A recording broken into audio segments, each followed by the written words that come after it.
दोस्तों नमस्कार, मेरा नाम प्रशांत है और आप देखना शुरू कर चुके हैं आपका अपना चैनल भारत एक सोच।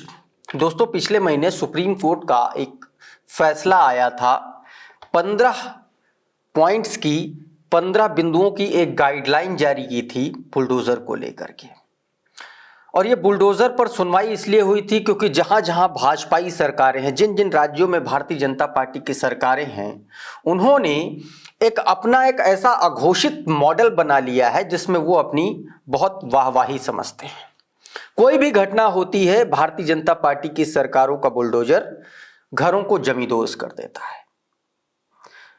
सवाल ये, अच्छा उस समय कोर्ट ने भी ये कहा था कि सरकारें और पुलिसकर्मी और अधिकारी अपने आप को जज न समझें, न्यायपालिका न समझें। इस तरीके का टिप्पणी की गई थी सुप्रीम कोर्ट की तरफ से।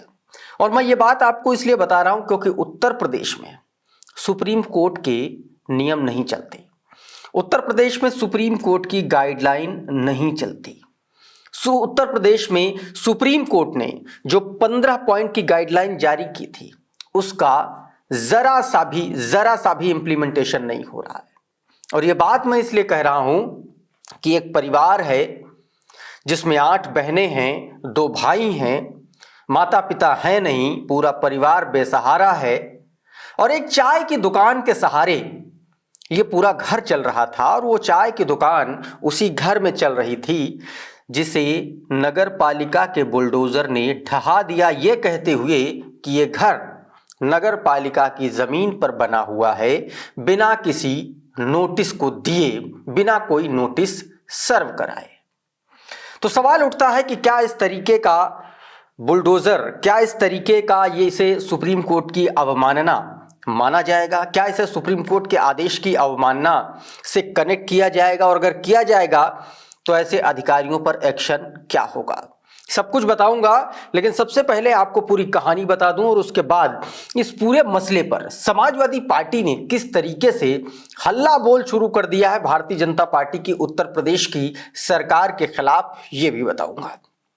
दोस्तों पिछले 5 दिसंबर को बुलंदशहर का एक कस्बा है औरंगाबाद। औरंगाबाद में एक परिवार रहता है। परिवार क्या, माता पिता है नहीं, कई साल पहले गुजर चुके हैं।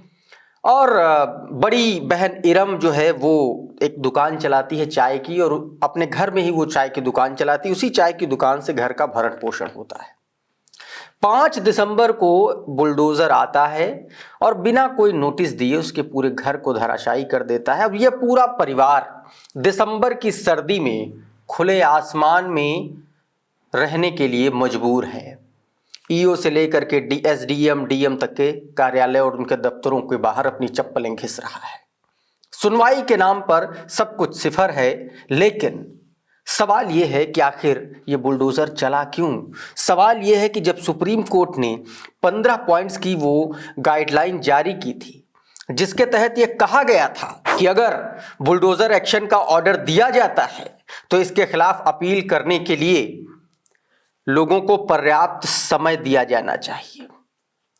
सुप्रीम कोर्ट ने यह भी कहा था कि रातों रात घर गिरा दिए जाने से महिलाएं और बच्चे सड़कों पर आ जाते हैं और यह दृश्य अच्छा नहीं होता, उन्हें अपील करने का वक्त नहीं मिलता।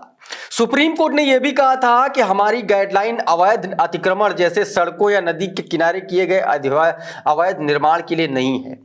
शो कॉज नोटिस के बिना कोई भी निर्माण ध्वस्त नहीं किया जाएगा। तमाम सारी गाइडलाइन जारी की थी। बाकायदा कहा गया था कि 15 दिन का समय दिया जाए और उसको पोर्टल पर अपलोड किया जाए, ऑटोमेटेड मेल जनरेट की जाए ताकि बैक डेटिंग का जो मामला सामने आ रहा था कि बैक डेट की नोटिस जारी कर दी जाती थी, वो ना हो। कुछ नहीं किया गया, सीधा गए बुलडोजर लेकर के और धराशायी कर दिया।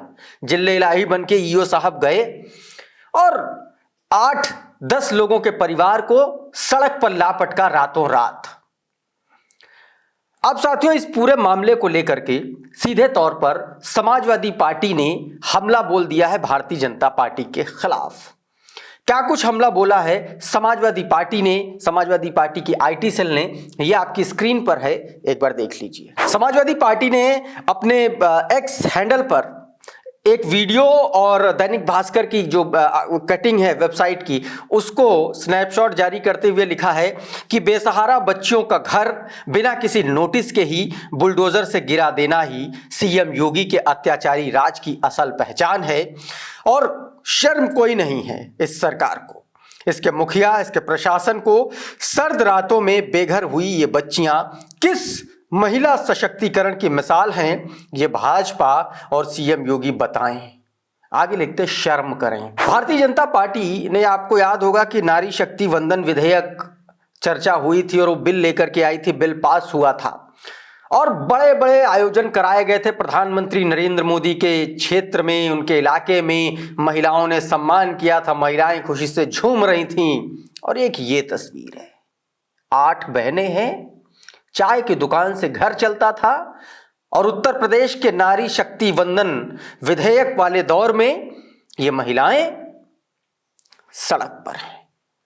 सवाल ये है कि क्या इस तरीके की कार्रवाई, जो ना तो सुप्रीम कोर्ट के फैसले से इत्तेफाक रखती है और ना ही मानवीयता और आदमियत के पैमाने पर खरी उतरती है, इसका जवाब कौन देगा? समाजवादी पार्टी ने विपक्ष होने के नाते अपना काम किया है। देखना होगा इस पर डीएम, एसडीएम, मुख्यमंत्री योगी आदित्यनाथ क्या एक्शन लेते हैं। दोस्तों, अभी के इस वीडियो में फिलहाल इतना ही। हमारा ये वीडियो आपको कैसा लगा हमें कमेंट बॉक्स में ज़रूर बताइए। ये वीडियो अगर आपको अच्छा लगा तो इसको लाइक कर दीजिए, इसको शेयर कर दीजिए।